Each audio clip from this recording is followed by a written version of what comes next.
आपण पाहत आहात लोकसमीक्षा न्यूज नेटवर्क आणि या आहेत आजच्या सुपरफास्ट न्यूज। या बातमीपत्राचे प्रायोजक आहेत नंदिनी कलेक्शन, फक्त महिलांचे परिपूर्ण दालन, माऊली निवास, कल्याण मंडपमच्या बाजूस, यशोधन नगर, परभणी। नमस्कार, मी प्रभू दिपके लोकसमीक्षा न्यूज नेटवर्क मध्ये आपलं स्वागत करतो। आपण पाहत आहात परभणीचं एकमेव बातमीपत्र Loksamiksha superfast. Red Apple exclusive MIDC परिसर, परभणी। केंद्र सरकारनं देशामध्ये वक्फ संशोधन कायदा लागू केला असून हा कायदा मुस्लिम धर्मियांच्या विरोधात आहे। त्याचबरोबर या कायद्यातून एका धर्माचा द्वेष केल्याचं दिसून येत आहे।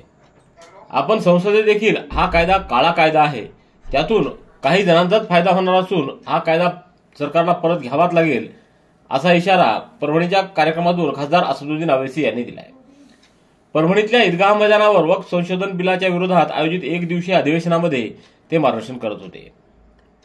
आता आपण सर्वांनी या विधेयकाला संवैधानिक मार्गाने विरोध करणं आवश्यक आहे। वक्फची प्रॉपर्टी म्हणजे अल्लाहची प्रॉपर्टी आहे, तर भाजपा म्हणते या बिलामुळे गरीब मुसलमानांना फायदा होईल। आज या कायद्याला आपण विरोध नाही केला तर उद्या सगळ्या जमिनी हिसकावण्यात येतील, त्यामुळे सर्वांनी आता जागा होण्याची गरज असल्याचं ते म्हणाले। या एक दिवसीय अधिवेशनाला मराठवाड्यातून 50,000हून अधिक मुस्लिम बांधवांची उपस्थिती दिसून आली। पाथरी येथील साईबाबा विकास आराखड्यात वाढीव निधी उपलब्ध करून देण्यात येणार असल्याची माहिती उपमुख्यमंत्री तथा वित्त व नियोजन मंत्री अजित पवार यांनी जिल्हाधिकारी कार्यालयात घेतलेल्या विकास आराखड्याच्या बैठकीत दिली।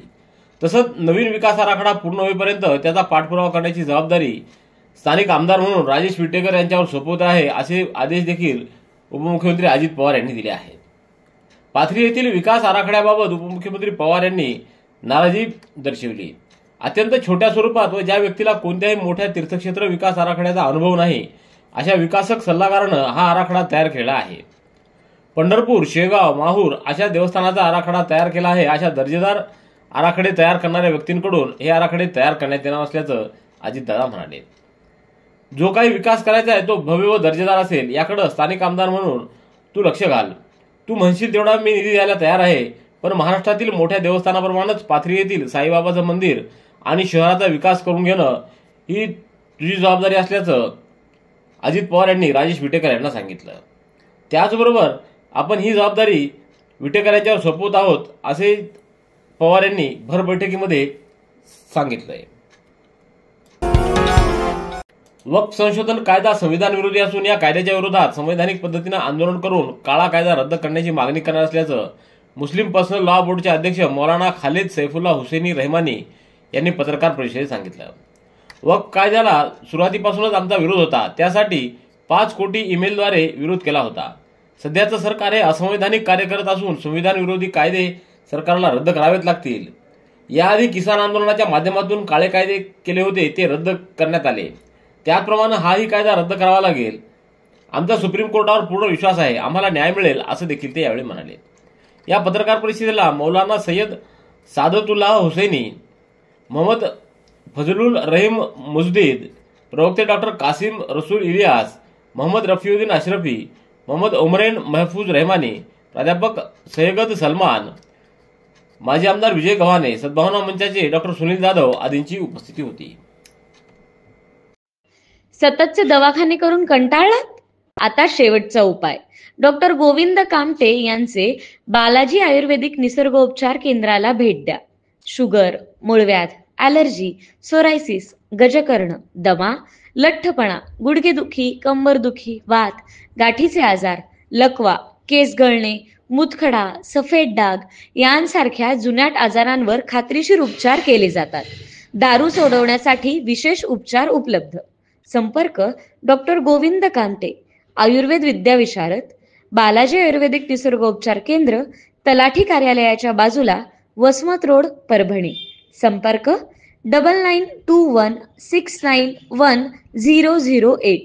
मनसेचे अध्यक्ष राज ठाकरे यांच्या विचारांना प्रेरित होऊन परभणीचे जिल्हाध्यक्ष रुपेश देशमुख यांच्या मार्गदर्शनाखाली आणि मनसेचे नेते श्रीनिवास लाहोटी यांच्या नेतृत्वात परभणी शहरातल्या विविध ठिकाणच्या असंख्य तरुणांनी महाराष्ट्र नवनिर्माण सेनेत प्रवेश केलाय।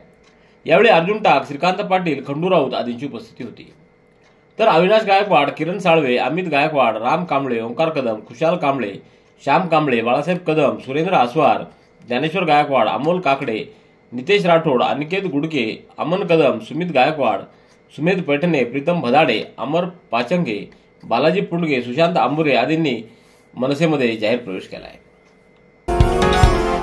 नवी दिल्ली येथील स्वदेशी शोध संस्थान, मध्य प्रदेशातील इंदिरा गांधी राष्ट्रीय आदिवासी विद्यापीठ आणि इतर उच्च शिक्षण संस्थांच्या संयुक्त विद्यमानं 24 ते 26 एप्रिल दरम्यान आयोजित व्हिजन 2047 समृद्ध आणि महान भारत या आंतरराष्ट्रीय परिसंवादामध्ये कुलगुरू डॉक्टर इंद्रमणी यांना संसाधन व्यक्ती म्हणून आमंत्रित करण्यात आलं.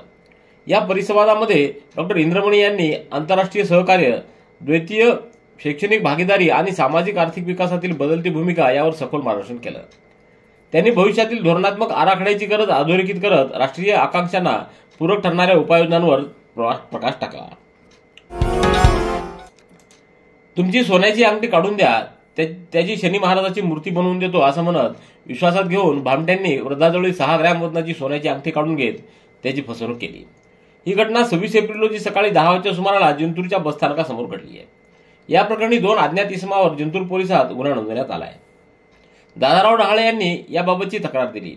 बसस्थानक परिसरामध्ये त्यांना 2 भामटे भेटले. त्यातील एकानं रस्त्यावर पडलेला खडा उचलून त्याचा रुद्राक्ष बनवून दाखवला. त्यानंतर भामट्यांनी फिर्यादीला तुमच्या हातातील सोन्याची अंगठी काढून द्या, त्याची शनी महाराजाची मूर्ती बनवून देतो असं म्हणत विश्वासात घेतलं. तर फिर्यादीला भुडवर पाडून सोबत असलेल्या दुसऱ्या अनोळखी फिर्यादीची अंगठी 20 रुपयाच्या डोरटेमध्ये गुंडाळून त्याच्या खिशात टाकण्याचा प्रयत्न केला. फसवणूक झाल्याचं लक्षात आल्यानंतर जिंतूर पोलिसात त्यांनी फिर्याद दिली. मराठवाडा विभागीय साखर कारखाना शेती विभाग चर्चासत्राचं आयोजन आज नृसिंह पोखरण इथं करण्यात आलं. यावेळी उद्घाटक म्हणून पोलीस महानिरीक्षक परिक्षेत्र नांदेडचे शहाजी उमाप हे होते. तर अध्यक्षस्थानी सचिन रावळ, तर विशेष अतिथी म्हणून शिवनाथ स्वामी, प्रमुख मार्गदर्शक म्हणून CN देशपांडे, अनंत निकम हे होते. तर यावेळी प्रमुख पाहुणे म्हणून पोलीस अधीक्षक रवींद्रसिंह परदेशी, अंबरीश कदम आदींची उपस्थिती होती. याचबरोबर सत्कार मूर्ती म्हणून दत्ता शिंदे, श्याम पाटील, SP डाके, RK कदम, सुभाष सोलो यांचा सत्कार करण्यात आला. परभणीच्या वसंतराव नाईक मराठवाडा कृषी विद्यापीठाच्या संशोधन संचालक कार्यालयाअंतर्गत बीज तंत्रज्ञान संशोधन केंद्राच्या वतीनं 26 एप्रिल रोजी आंतरराष्ट्रीय बियाणे दिन ऑनलाईन पद्धतीनं उत्साहात साजरा करण्यात आला. या कार्यक्रमाचं उद्दिष्ट आपल्या जीवनातील तसेच अन्नसुरक्षा आणि शेती प्रणालीच्या शाश्वतीसाठी बियाण्यांचं महत्त्व अधोरेखित करणं हे होतं. कार्यक्रमाच्या अध्यक्षस्थानी कुलगुरू डॉक्टर इंद्रमणी हे होते. तर कार्यक्रमात विद्यापीठातील विविध महाविद्यालयाचे सहयोगी अधिष्ठाता, विभाग प्रमुख, प्रभारी अधिकारी आणि शास्त्रज्ञ मोठ्या संख्येने उपस्थित होते. गंगाखेड तालुक्यातल्या श्री क्षेत्र धारासूरला पर्यटन स्थळाचा दर्जा द्यावा व साळापुरी धारासूर खळी फाटा रस्त्यासाठी निधी देण्यात यावा अशी मागणी धारासूर ग्रामस्थांच्या वतीनं राज्याचे उपमुख्यमंत्री अजित पवार यांच्याकडे करण्यात आली आहे. उपमुख्यमंत्री अजित पवार हे काल परभणी जिल्ह्याच्या दौऱ्यावर आले असताना पोखर्णी नरसी इथं त्यांची भेट घेऊन ही मागणी करण्यात आली आहे. त्यांना दिलेल्या निवेदनावर प्रताप कदम, बालासाहेब नेमाने, दगडू जाधव, दत्तू जाधव, लक्ष्मण कदम, सुरेश जाधव, निवृत्ती कदम आदींची नावं आहेत. परभणीच्या वसंतराव नाईक मराठवाडा कृषी विद्यापीठाच्या उद्यान विद्या महाविद्यालय इथं अंतिम सत्रातील विद्यार्थ्यांचा निरोप समारंभ 26 एप्रिल रोजी उत्साहात पार पडला. या समारंभाच्या अध्यक्षस्थानी डॉक्टर भगवान आसेवारे होते. प्रमुख अतिथी म्हणून डॉक्टर विश्वनाथ खंदारे, डॉक्टर वैशाली भगत तसंच doctor BM Kalalbandi, doctor SR Barkule, doctor AT Daunde, doctor AS Lohkare, doctor Amol Bhosale आदींची उपस्थिती होती. गंगाखेड शहरातल्या कोदरी रस्त्यावरील संत जनाबाई महाविद्यालयाच्या प्रवेशद्वारासमोर ट्रॉली पलटी झाल्याची घटना शनिवारी सायंकाळी 6च्या सुमाराला घडली. या घटनेत सुदैवानं कोणतीही जीवितहानी झालेली नाही. तर भविष्यातील हानी टाळण्यासाठी या रस्त्यावरून वाहतूक करणाऱ्या ट्रॅक्टर चालकांनी 2 ट्रॉल्या जोडून रहदारी न करता एका ट्रॉलीनं वाहतूक करावी अशी मागणी शहरवासियांकडून केली जाते.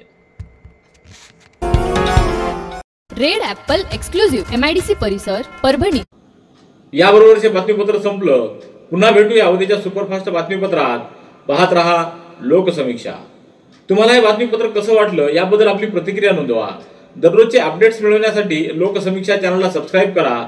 धन्यवाद.